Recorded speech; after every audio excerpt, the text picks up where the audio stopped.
शङ्करं शम्भुमीशानमीडे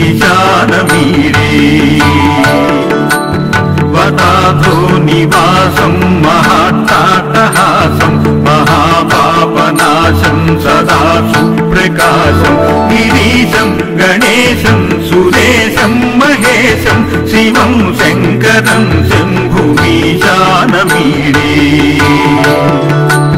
गिरीन्द्रात्मजा सङ्गृहीतार्थदेहं गिरौ संस्थितं सर्वदा पन्नगेहं परब्रह्म ब्रह्मादिभिर्वन्द्यमानं शिवं शङ्करं शम्भुमीशानमीडे कपालं त्रिशूलं कराभ्यां ददानं पदाम्भोजनं रायकामं ददानं बलिवर्धयानं सुराणां प्रधानं शिवं शङ्करं शम्भुमीशानमीडे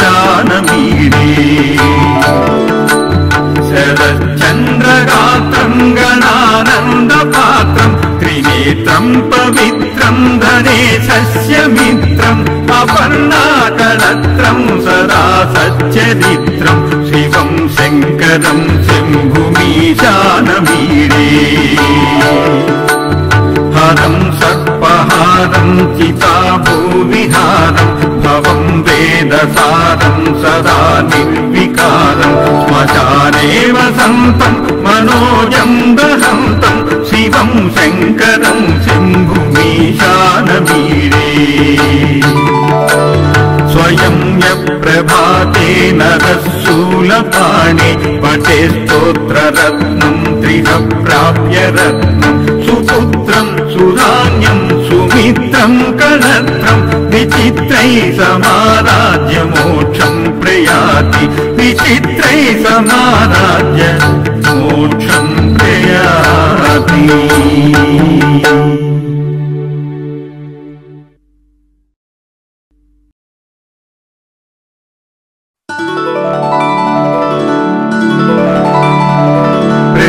प्राणनाथं विभुं विश्वनाथं जगन्नाथनाथं सदानन्दभाजं भवद्भव्यभूतेश्वरं भूतनाथं शिवं शङ्करं शम्भुमीशानमीडे गले रुण्डमालं तनौ सर्पजालं महाकालकालं गणेशादिकालं जटाजूटगङ्गोत्तरं गैर्विशालं शिवं शङ्करं शम्भुमीशानमीडे मुदामाकरं मण्डनं मण्डयन्तं महामण्डलं भस्मभूषाधरन्तम् अनादिं जपानं महामोहमानं शिवं शङ्करं शम्भुमीशानमीडे वदाधो निवासं महाट्टाटहासं महापापनाशं सदा सुप्रकाशं गिरीशं गणेशं सुरेशं महेशं शिवं शङ्करं शम्भुमीशानमीडे गिरीन्द्रात्मजा सङ्गृहीतार्थदेहं गिरौ संस्थितं सर्वदा पन्नगेहं परब्रह्म ब्रह्मादिभिर्वन्द्यमानं शिवं शङ्करं शम्भुमीशानमीडे कपालं त्रिशूलं कराभ्यां ददानं पदाम्भोजनं रायकामं ददानं बलिवर्धयानं सुराणां प्रधानं शिवं शङ्करं शम्भुमीशानमीडे शरच्चन्द्रगात्रं गणानन्दपात्रं त्रिनेत्रं पवित्रं धनेशस्य मित्रम् अपर्णाकलत्रं सदा सच्चरित्रं शिवं शङ्करं शम्भुमीशानमीडे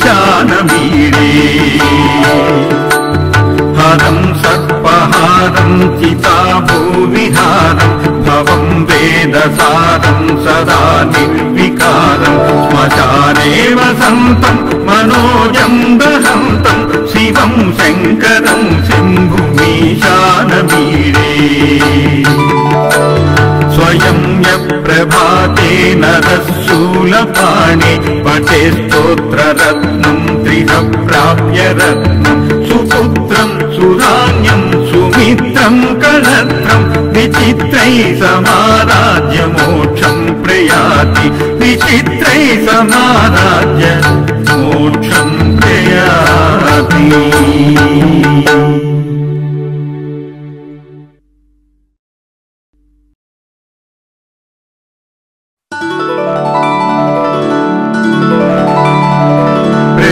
प्राणनाथं विभुं विश्वनाथं जगन्नाथनाथं सदानन्दभाजम्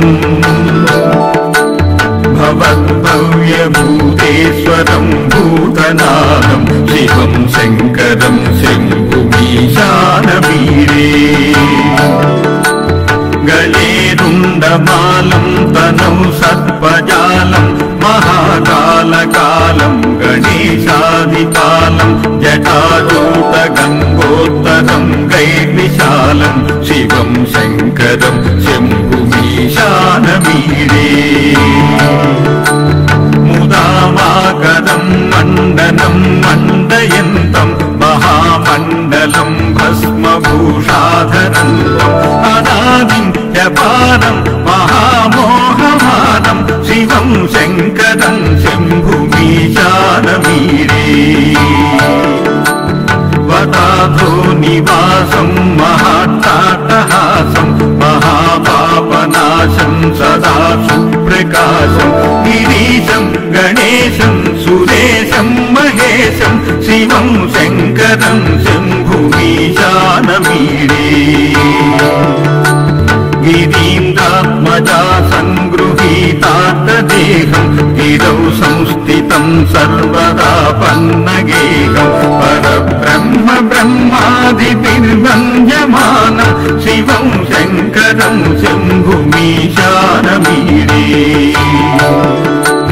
कपालं त्रिशूलं कराभ्यां ददानं पदाम्भोजनं रायकामं ददानं बलिवर्धयानं सुराणां प्रधानं शिवं शङ्करं शम्भुमीशानमीडे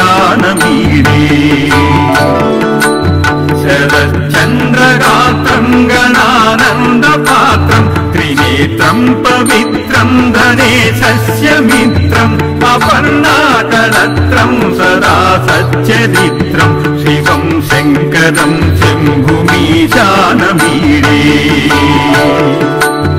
हरं सर्पहारं चिताभूविहारं भवं वेदसारं सदा निर्विकारं श्मशाने वसन्तं मनोजं दहन्तं शिवं शङ्करं शम्भुमीशानमीडे स्वयं यप्रभाते नरशूलपाणे पठे स्तोत्ररत्नं त्रिह प्राप्य रत्नं सुपुत्रं सुराण्यं सुमित्रं कलत्रं विचित्रै समाराज्य मोक्षं प्रयाति विचित्रै समाराज्य मोक्षं प्रयाति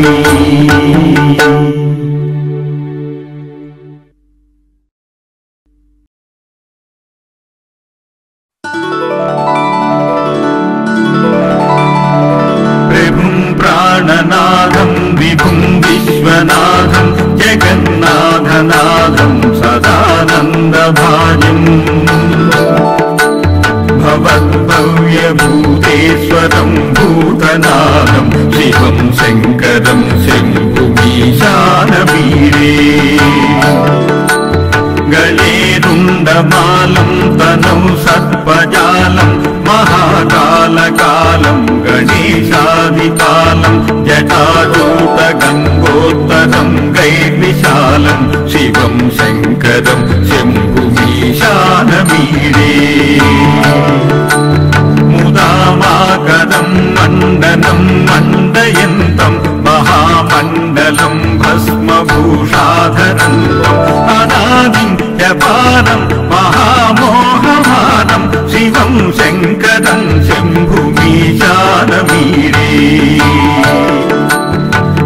साधो निवासं महाट्टाटहासं महापापनाशं सदा सुप्रकाशं गिरीशं गणेशं सुरेशं महेशं शिवं शङ्करं शम्भुमीशानमीडे गिरीन्द्रात्मजा सङ्गृहीतार्थदेहं गिरौ संस्थितं सर्वदा पन्नगेहं परब्रह्म ब्रह्मादिभिर्वन्द्यमानं शिवं शङ्करं शम्भुमीशानमीडे कपालं त्रिशूलं कराभ्यां ददानं पदाम्भोजनं रायकामं ददानं बलिवर्धयानं सुराणां प्रधानं शिवं शङ्करं शम्भुमीशानमीडे शरच्चन्द्रगात्रं गणानन्दपात्रं त्रिनेत्रं पवित्रं धनेशस्य मित्रम् अपर्णाकलत्रं सदा सच्चरित्रं शिवं शङ्करं शम्भुमीशानमीडे हरं सर्पहारं चिताभूविहारं भवं वेदसारं सदा निर्विकारं श्मशाने वसन्तं मनोजं दहन्तं शिवं शङ्करं शम्भुमीशानमीडे स्वयं यप्रभाते नरशूलपाणे पठे स्तोत्ररत्नं त्रिधः प्राप्य रत्नं सुपुत्रं सुधान्यं सुमित्रं कलत्रं विचित्रैः समाराज्य मोक्षं प्रयाति विचित्रैः समाराज्य मोक्षं प्रयाति।